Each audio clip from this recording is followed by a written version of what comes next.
Hello everyone, welcome back to my YouTube channel Study with Hussein. My name is Jabbar Hussain.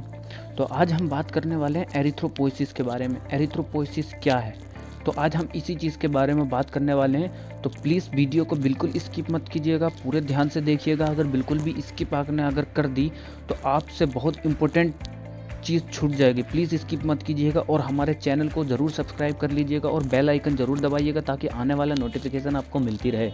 तो ठीक है, चलिए बात करते हैं एरिथ्रोपोइसिस क्या है। सबसे पहले बात करते हैं एरिथ्रोपोइसिस के डेफिनेशन की, यानी कि एरिथ्रोपोइसिस डेवलपमेंट ऑफ एरिथ्रोसाइट या आरबीसी, यानी कि डेवलपमेंट ऑफ एरिथ्रोसाइट और आरबीसी, यानी कि आरबीसी के डेवलपमेंट की प्रोसेस ही। आरबीसी कैसे बनता है, क्या बनता है, तो इसकी ही प्रोसेस को ही हम बात कहते हैं एरिथ्रोपोइसिस। तो ये कहाँ कहाँ बनता है, साइट ऑफ एरिथ्रोपोइसिस, यानी कि अब हम बात करते हैं साइट ऑफ एरिथ्रोपोइसिस, यानी कहाँ कहाँ बनता है, कैसे कैसे बनता है। ठीक है, तो देखिए सबसे पहले तो आता है इसमें साइट ऑफ एरिथ्रोपोइसिस में सबसे पहले आता है इन फीटल लाइफ, यानी कि फीटल लाइफ में कहाँ बनता है ये। फीटल लाइफ की जो होती है 3 स्टेज होती हैं। ठीक है, जो यूट्रस में होता है फीटल लाइफ, जो बेबी यूट्रस में होता है, तो इसमें जो होता है 3 स्टेज होती हैं। ठीक है, तो सबसे पहली स्टेज होगी मीजोब्लास्टिक स्टेज, यानी कि मीजोब्लास्टिक स्टेज में क्या होता है, during the first 2 month of intrauterine life, यानी कि intrauterine life the RBC are produce from mesenchymal and yolk sac, यानी कि ड्यूरिंग द फर्स्ट 2 मंथ, यानी कि शुरू के जो फर्स्ट मंथ होते हैं बेबी के, जो फर्स्ट के जो 2 मंथ होते हैं, उसमें जो आरबीसी का मतलब बनता है, मैचुरेशन जो होता है आरबीसी का, तो वो प्रोड्यूस होता है मेसेनकाइमल सेल से एंड yolk sac से। ये 2 चीज़ें होती हैं, मेसेनकाइमल एंड yolk sac, जो फर्स्ट के 2 मंथ में बनाती हैं। ठीक है, अब दूसरी स्टेज आती है हेपेटिक स्टेज। दूसरी स्टेज आती है हेपेटिक स्टेज। हेपेटिक स्टेज में क्या होता है, from third month of intrauterine life liver is the main organ that produce RBC, यानी कि 3 मंथ से लेकर, यानी कि जब 3 मंथ से स्टार्ट होता है, यानी कि 2 मंथ तो वहाँ से मेसेनकाइमल और yolk sac से बना 2 महीने तक, और 3rd मंथ जब स्टार्ट हुआ तो ये जो बना लीवर जो है आरबीसी प्रोड्यूस करने लगा। ठीक है, और स्प्लीन और लिम्फोइड ऑर्गन भी थोड़ा थोड़ा आरबीसी प्रोड्यूस करने लगे, बनाने लगे। ठीक है, तो अब जो 3 स्टेज है, तीसरी स्टेज है माइलोइड स्टेज। तीसरी स्टेज है माइलोइड स्टेज। माइलोइड स्टेज में क्या होता है, during the last 3rd month of intrauterine life the RBC are produce from red bone marrow and liver, यानी कि लास्ट के, यानी कि 7th 8th और 9th, ये 3 मंथ जो लास्ट के मंथ होते हैं बेबी के यूट्रस के अंदर, तो ये जो होता है bone marrow and liver produce करता है आरबीसी को। ठीक है, तो अब ये तो हो गई थी, हमने फीटल की बात की थी। अब जन्म के बाद कैसी प्रोसेस होती है, जन्म के बाद क्या होता है, तो देखिए इन न्यू बॉर्न बेबी, यानी कि जब बच्चा जन्म ले लेता है तब, और चिल्ड्रन में, यानी कि चिल्ड्रन जो बच्चे होते हैं, और एडल्ट में, यानी कि एडल्ट जब बच्चे जवान, थोड़े से जवान हो जाते हैं, तब कहाँ से निकलता, तो ये only from the red bone marrow, ये सिर्फ और सिर्फ रेड बोन मैरो से आता है।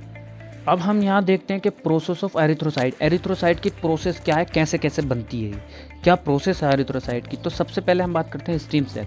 स्टीम सेल क्या है, stem cell are primary cell, यानी कि ये जो है बोन मैरो की प्राइमरी सेल है, जिसको हम hematopoietic stem cell are the primitive cell भी कहते हैं। Hematopoietic stem cell are the primitive cell in the bone marrow which give rise to the blood cells, यानी कि हिमेटोपोएटिक स्टीम सेल जो है ये प्रिमेटिव सेल है बोन मैरो की, जो ब्लड सेल को निकालती है, यानी कि ब्लड सेल बनाती है। ठीक है, hematopoietic stem cell in the bone marrow are called uncommitted pluripotent hematopoietic stem cell PHSC, यानी कि जो hematopoietic stem cell bone marrow में होती है उसे हम uncommitted pluripotent hematopoietic stem cell बोलते हैं। ठीक है, तो ये तो हो गई प्रोसेस। ठीक है, अब हम आते हैं इसके प्रोसेस की, यानी कि कैसे कैसे बनती है। ठीक है, तो अनकोमिटेड प्लूरिपोटेंट हिमेटोपोएटिक स्टेम सेल जो होती है, जो प्रिमेटिव सेल्स होती है बोन मैरो की, उसमें क्या होता है, ये बनाती है कोमिटेड प्लूरिपोटेंट हिमेटोपोएटिक स्टेम सेल, यानी कि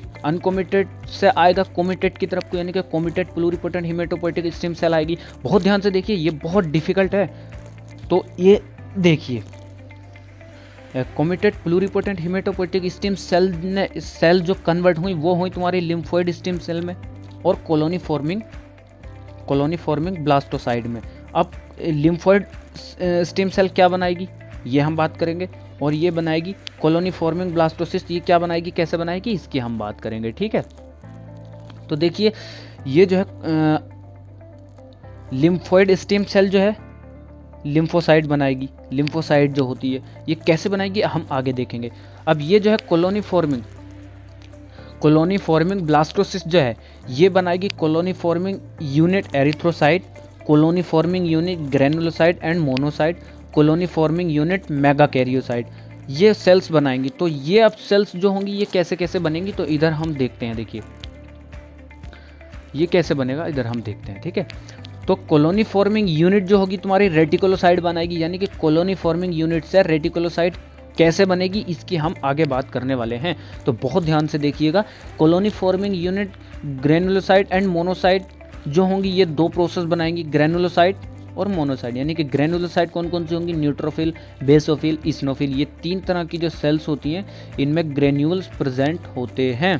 ठीक है, और ये दूसरी जो बनाएगी मोनोसाइट बनाएगी। ठीक है, मोनोसाइट। अब ये जो बनाया कॉलोनी फॉर्मिंग मेगाकैरियोसाइट ने क्या बनाया, प्लेटलेट बनाया। ठीक है, तो अब हम आगे बात करने वाले, अब हम यहाँ बात करते हैं स्टेज ऑफ हीमोपोइसिस, यानी कि हीमोपोइसिस कैसे होता है। ठीक है, यहाँ बात करने वाले। तो देखिए कोमिटेड प्लूरिपोटेंट हीमेटोपोइटिक स्टेम सेल ने जो बनाई थी, सबसे पहले ये बनाई थी ये जो कोमिटेड हीमेटोपोइटिक स्टेम सेल ने जो बनाई थी, ये बनाई हमारी cell committed pluripotent hematopoietic stem cell, ये बनाई।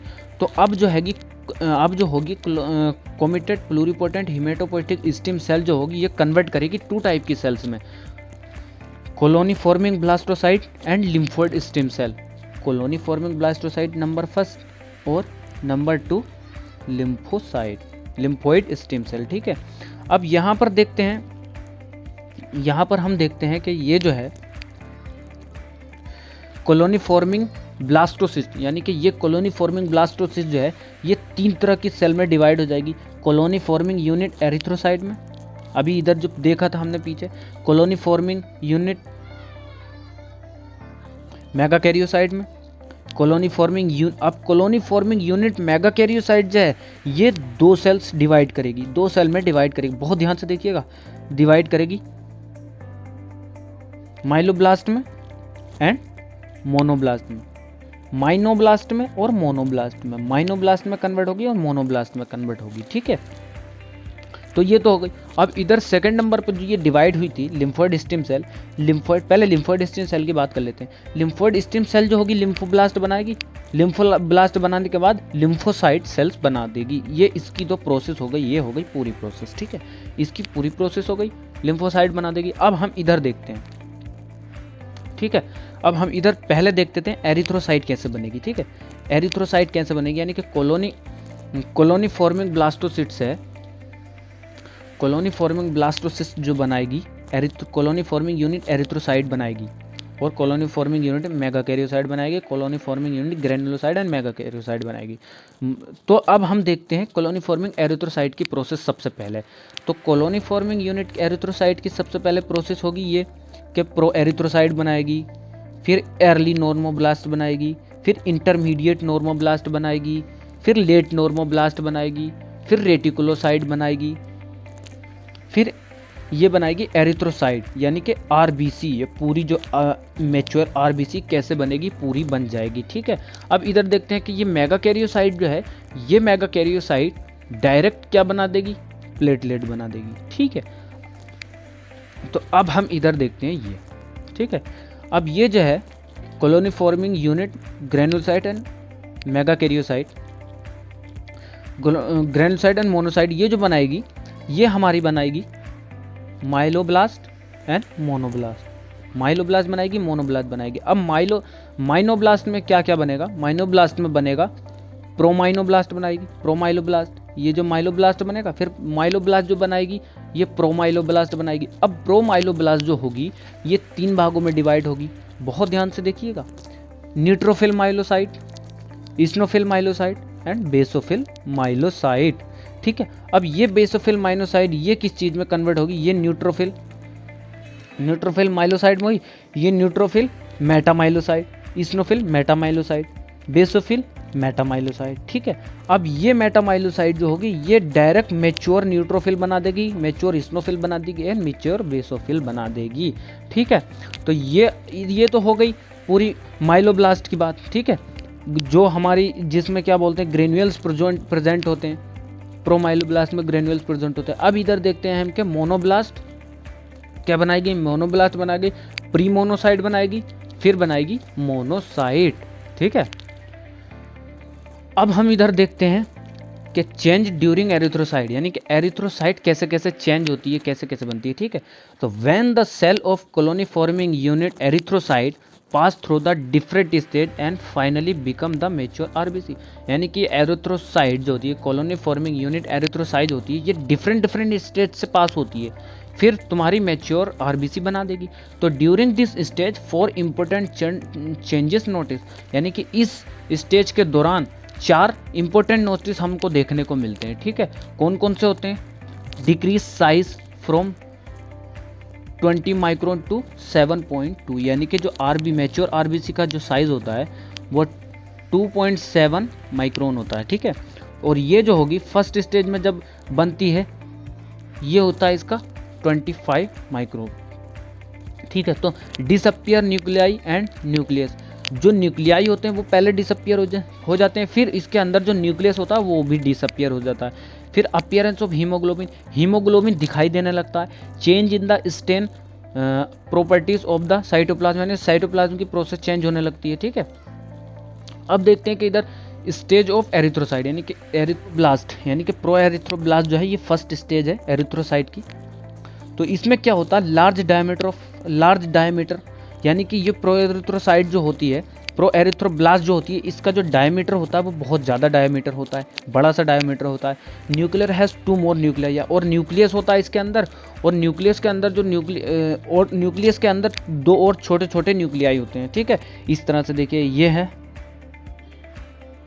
ठीक है, ये प्रो एरिथ्रोब्लास्ट है, ये न्यूक्लियस है इसके अंदर, और ये इसके अंदर छोटे छोटे न्यूक्लियस देखने को मिलते हैं। ठीक है, और नो कंटेन हीमोग्लोबिन, और इसमें हीमोग्लोबिन नहीं होता। ठीक है, फिर उसके बाद सेकंड नंबर पर आता है ईयरली नॉर्मोब्लास्ट। अब ईयरली नॉर्मोब्लास्ट क्या है, स्मॉलर देन प्रो एरिथ्रोब्लास्ट। अब प्रो एरिथ्रोब्लास्ट का डायमीटर तो 25 था, अब इसका जो है ये थोड़ी सी प्रो एरिथ्रोब्लास्ट से अर्ली नॉर्मोब्लास्ट छोटी होती है, जिसका डायमीटर 15 माइक्रोन होता है। और न्यूक्लियर डिसअपियर, यानी कि इसके अंदर जो होता है ये जो होगा प्रो एरिथ्रो, ये होगा अर्ली नॉर्मोब्लास्ट, इसके अंदर ये हुआ तुम्हारा न्यूक्लियस। अब इसके अंदर तो न्यूक्लियाई होते हैं, इधर जो हमने देखे थे ये न्यूक्लियाई डिसअपियर हो जाते हैं, दिखाई देना बंद हो जाते हैं। ठीक है, अब नंबर 3 पे आते हैं, इंटरमीडिएट नॉर्मोब्लास्ट। इंटरमीडिएट नॉर्मोब्लास्ट में क्या होता है, स्मॉलर देन अर्ली नॉर्मोब्लास्ट, यानी कि अर्ली नॉर्मोब्लास्ट से थोड़ी सी छोटी होती है, और इसका डायमीटर भी होता है छोटा, कम हो जाता है, 10 माइक्रोन से 12 माइक्रोन डायमीटर होता है। और हीमोग्लोबिन स्टार्ट अपीयर, यानी कि यहाँ से जो होता है, ये जो होता है इसके अंदर, यहाँ पर ये न्यूक्लियाई हो गई, न्यूक्लियस हो गया, तो इसके अंदर जो होता है हीमोग्लोबिन स्टार्ट हो जाता है, हीमोग्लोबिन यहाँ से बनना शुरू हो जाता है, दिखने लगता है। ठीक है, अब इधर देखते हैं कि लेट नॉर्मोब्लास्ट क्या है। लेट नॉर्मोब्लास्ट 4th स्टेज, जिसका डायमीटर होता है 8 माइक्रोन टू 10 माइक्रोन। ठीक है, अब इसमें न्यूक्लियस हो जाता है, न्यूक्लियस बिल्कुल डिसअपियर होता है, यानी कि इस तरह से हो जाती है, ये हल्की हल्की इस तरह से न्यूक्लियस बस दिखाई देता है, बाकी डिसअपियर हो जाता है। अब हम यहाँ देखते हैं 5th स्टेज। 5th स्टेज क्या है, रेटिकुलोसाइट। रेटिकुलोसाइट का मतलब होता है इमेच्योर आरबीसी, यानी कि आरबीसी तो बन गई लेकिन अभी पूरी तरह से आरबीसी नहीं बनी है, इमेच्योर है, अभी काम के लायक नहीं है, जो उसका फंक्शन होता है उसके लायक नहीं है, इमेच्योर है। ठीक है, in newborn baby the reticulocyte count 2 to 6% of the RBC. और न्यू बोर्न बेबी जब जन्म ले लेता है तो उसके अंदर भी इमेच्योर आरबीसी पाई जाती हैं। ठीक है, एडल्ट में तो इमेच्योर आरबीसी नहीं होती है, यानी कि ये तो प्रोसेस बनती रहती है, तो जैसे ही बोन मैरो से आती हैं बनती रहती हैं और अपना एवरेज टाइम बनाती रहती हैं जो उनका टाइम होता है। लेकिन इमेच्योर जब वो भी जन्म लेता है तो इसमें से लगभग हर 10 में से 100 में से 2 से 6, 100% में से 2 में से 6 लगभग इमेच्योर आरबीसी होती हैं। ठीक है, अब नंबर 6 पर आते हैं हम मेन पर, एरिथ्रोसाइट्स जो मेन है, यानी कि आरबीसी। ठीक है, आरबीसी क्या बनेगी, ये आरबीसी भी मैच्योर, आरबीसी जो होगी पूरी मैच्योर हो जाएगी, बन जाएगी, और इसका डायमीटर भी पूरा फिक्स हो जाएगा 7.2 माइक्रोन। ठीक है, एच बी प्रेजेंट हो जाएगा विदाउट न्यूक्लियाई के, न्यूक्लियाई नहीं देगा, बिल्कुल भी दिखाई नहीं देगा, एच बी हीमोग्लोबिन इसमें प्रेजेंट होगा। और it require 7 day for the development of and maturation of RBG from pro erythroblast, life span 120। ठीक है, अब इसको जो मतलब प्रो एरिथ्रोब्लास्ट से रेटिकुलोसाइड यानी कि पूरा आरबीसी बनने में कितना टाइम लगता है, इसका टाइम लगता है पूरा 7 डेज। यानी कि ये जो पूरा साइकिल अभी तक हमने पढ़ा प्रो एरिथ्रोब्लास्ट से जो क्या बोलते हैं एरिथ्रोसाइट तक बना, पूरा आरबीसी तक बना, इसका जो है पूरा 7 डेज लगते हैं इसे बनने में। ठीक है, और इसका जो लाइफ स्पेन होता है साहब 120 डेज। यानी कि ये जो जिंदा रहती हैं 120 दिन तक जिंदा रहती हैं, 120 दिन के बाद इनकी डेथ हो जाती है, ये मर जाती हैं और स्प्लीन में चली जाती हैं, डिस्ट्रॉय हो जाती हैं पूरा अपना काम ख़त्म करने के बाद। तो अब हम बात करते हैं फैक्टर्स नेसेसरी फॉर एरिथ्रोपोइसिस, यानी कि एरिथ्रोपोइसिस को के लिए कौन कौन से फैक्टर नेसेसरी हैं, जरूरी हैं। तो नंबर 1 पे है स्टिमुलेटिंग फैक्टर। स्टिमुलेटिंग फैक्टर में इंक्लूड होते हैं hypoxia, erythropoietin, thyroxine,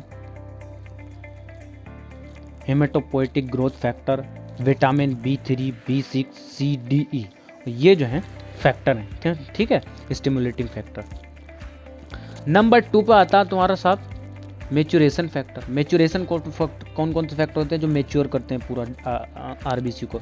vitamin B12, intrinsic factor, folic acid, ये जो हैं ये पूरा मैच्योर करते हैं। ठीक है, अब factor necessary for haemoglobin formation, यानी कि एचबी का फॉर्मेशन करने के लिए, हीमोग्लोबिन का फॉर्मेशन करने के लिए, पूरा हीमोग्लोबिन बनाने के लिए कौन कौन से तुम्हारे फैक्टर नेसेसरी हैं। तो इसमें देखते हैं आयरन हो गया, कॉपर हो गया, प्रोटीन हो गया, एमिनो एसिड हो गया, विटामिन B2 हो गया, विटामिन B3 हो गया, विटामिन B6 हो गया। तो ये है पूरी प्रोसेस, कैसे कैसे आरबीसी बनती है, कहाँ से बनती है, कैसे बनती है, बोन मैरो में कैसे कैसे बनती है, और इंट्रायूटाइन लाइफ में कैसे कैसे बनती है, बच्चा जब यूट्रस में होता तब कैसे बनती है, फर्स्ट से लेके यानी कि जब बच्चा बनना शुरू होता है, जब बेबी का फॉर्मेशन स्टार्ट होता है यूट्रस में, तब से लेके पूरी मैच्योर होने तक, एडल्ट होने तक कैसे कैसे आरबीसी बनी, ये पूरी आरबीसी की प्रोसेस हो गई। तो प्लीज़ हमारे चैनल को ज़रूर सब्सक्राइब कीजिएगा लेटेस्ट नॉलेज पाने के लिए। वीडियो अच्छा लगे तो लाइक शेयर ज़रूर कीजिएगा और कमेंट्स में ज़रूर बताइएगा कि हमारी वीडियो कैसी लगी। Thank you for watching.